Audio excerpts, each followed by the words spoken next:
All right, Kevin O'Connor's one of our favorites, an NBA writer for The Ringer. He got the draft board, and we were talking during the break about kind of a theory of mine. I've been criticized through the years for it as a flip-flopper, and I always say, new information, new opinion.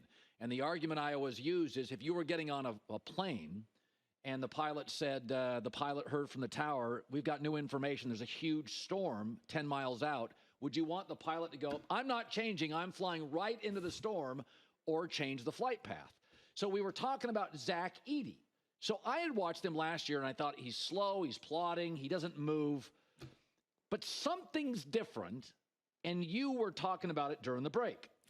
Edey's top 20 on my board right now. I have him 17th on my board. Others have moved him quite up a lot as well. Edey has improved in the ways that evaluators needed to see. You saw that block on Dalton Connect late in the second half against Tennessee to help seal the game for Purdue. Exactly, a huge play, and he outstretched his arms. Almost the still photograph showed how good of a block it was compared to the actual broadcast video.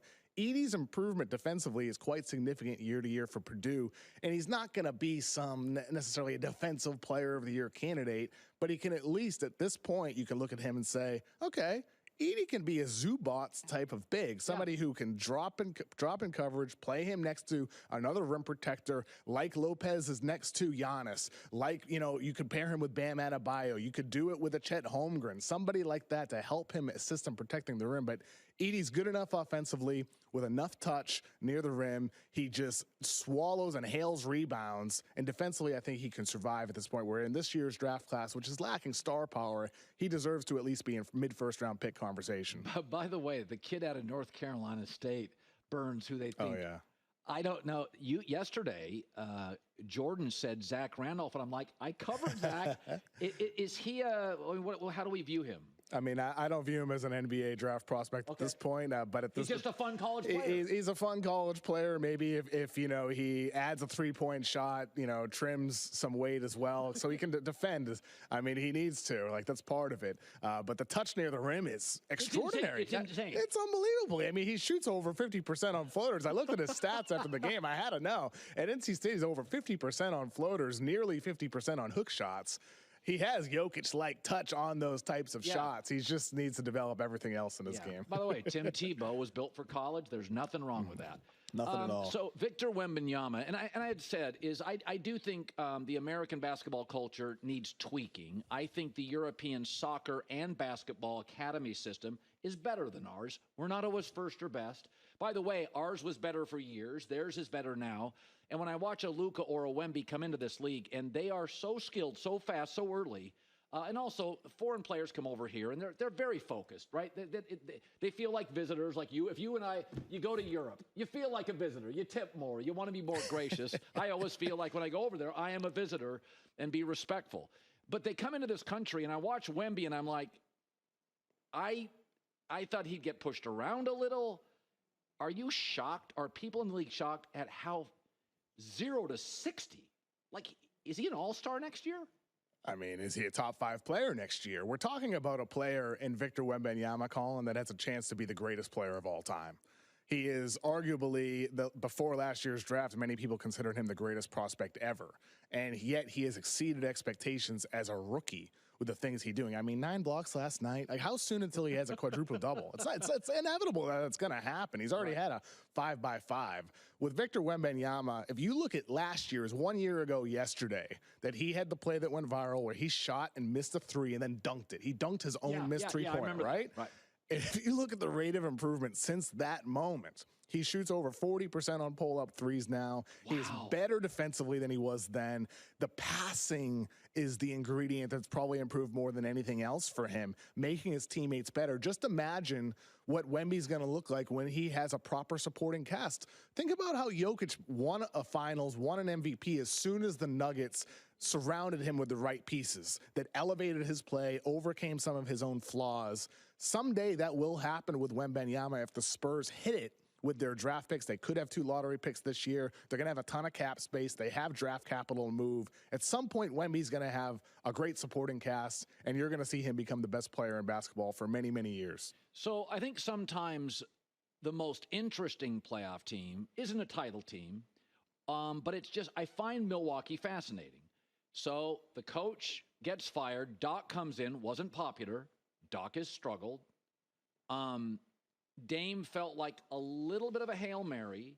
You knew you would be worse defensively. It's an old roster that's big or very small. And my contention is Golden State, similarly, is not a championship team with their current size. You've got Saric, and you've got the kid off the bench from Indiana, nice player. Kuminga's long. But I keep looking at Giannis, and I think, this is interesting. They go in, and a Knicks, Philadelphia now. Somebody knocks him off early. I could see Giannis, who's become, Kevin, a little westernized. He's got stronger opinions. I could see that thing getting blown up. Am I nuts? How soon you talking, though? You talking this summer blowing up, or are you talking like 2025? What if they lose? I think it's too soon this summer for Giannis to want to pull the plug on the Bucks, and it's also too soon to say that they won't be the team representing the East, in the finals, for that matter. I still think the Bucks have another gear to hit in the playoffs. We've seen flashes of them playing lockdown defense this year. They had a game where they just switched nearly everything and locked down every action. We've seen them change schemes and have some great moments playing drop coverage in a game against Dallas. We've seen them have moments. They just haven't strung it together. And right now you have Doc occasionally closing games with Bobby Portis over Brook Lopez. He can't be doing that in the playoffs. The Doc concern is real. The depth concerns are real. If Dame is even in his post-prime stage, that's for real. There's concerns. So to your point, if they fail with Dame, which I think they would give it 2 years into next season, you got to give it a full year with the same coach. They fired Adrian Griffin in January. I don't think you could blow it up if you're Giannis this summer. You would have to wait. And ultimately, he should give it more time. You need to develop that chemistry with Dame. And they've made progress this year in ways that I think inspire optimism about the playoffs. Of course, they're not, quite as a safe pick as Boston. Embiid coming back for Philadelphia, you feel a lot better about them. But I still think the Bucks belong in the finals conversation right now. Warriors have tried to bridge the gap between Pods, Kuminga, Moody, Kuminga, and Steph and Clay and Draymond. I don't think they're going to run this team back. I don't think it's a championship team. I think it can win a series. I don't think they match up with Denver or the Lakers at all. But I do think against like an OKC, 22-year-old kids, they'd have a chance to win a series like that, even though, OKC's at the top of the West. And the reason I thought Giannis could be moved, because I think Golden State absolutely would give up the farm to get him. What do you make of the next year for the Warriors? How do you envision it? Because this is the last dynasty we had. They surprised us beating Boston. They have their moments and their nights. Last night's a great example in these close games. What do they look like in a year? What are they going to do in the offseason? I would expect we're going to see one of two things happen. Klay Thompson re-signs for a very team-friendly contract, $20 million or less. Or you see Klay Thompson or Chris Paul being the guys moved. I think those are the pieces you move, despite all the issues with Draymond Green. I mean, he's the reason why they're the 10 seed right now. That's with right. The suspensions, he's a catalyst. Exactly.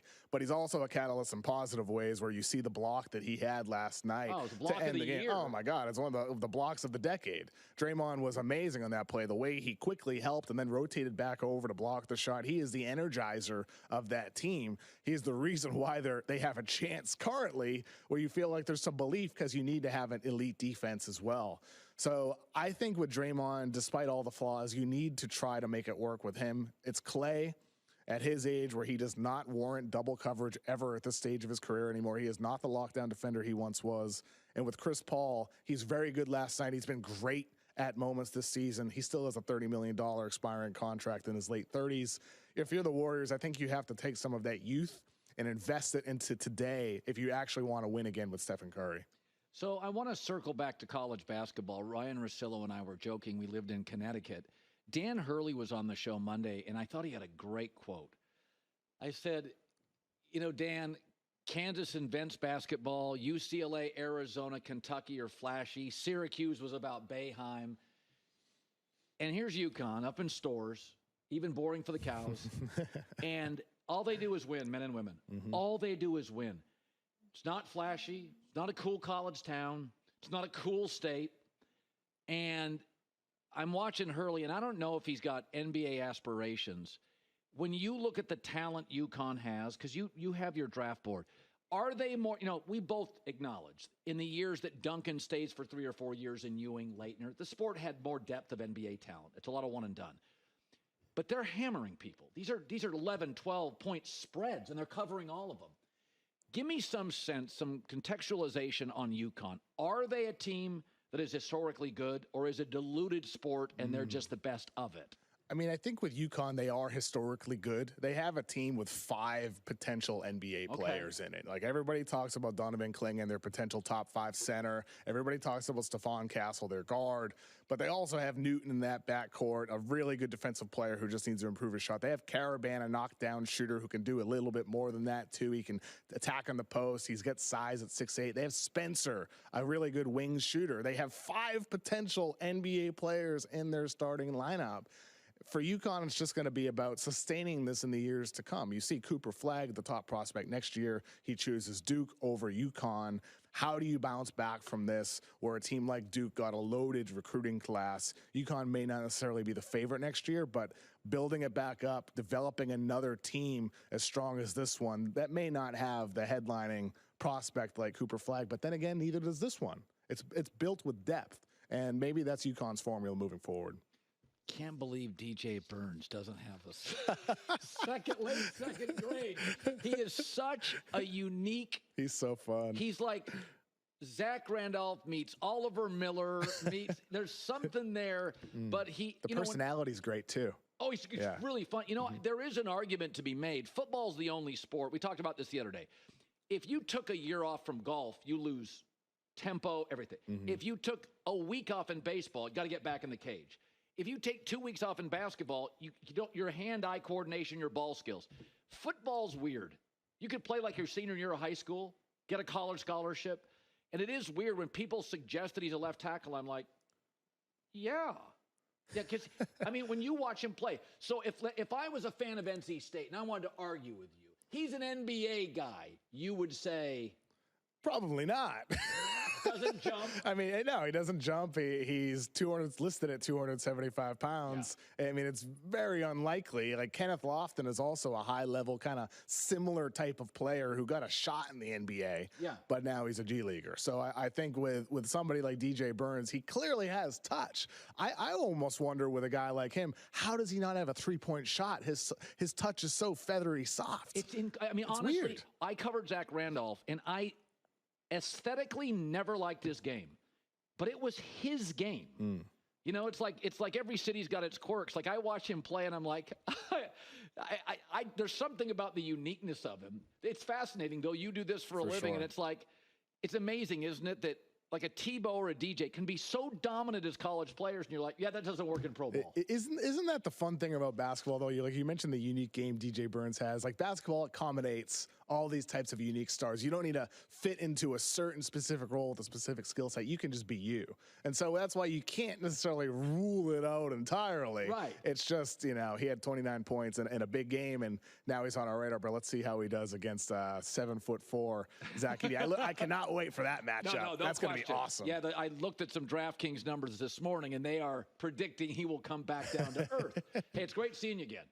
Hi, everybody. It's me, Uncle Colin. Subscribe here to get the latest from the herd, including exclusive behind-the-scenes videos and more, wherever you may be, however you may be watching. Thanks again for making us part of your day.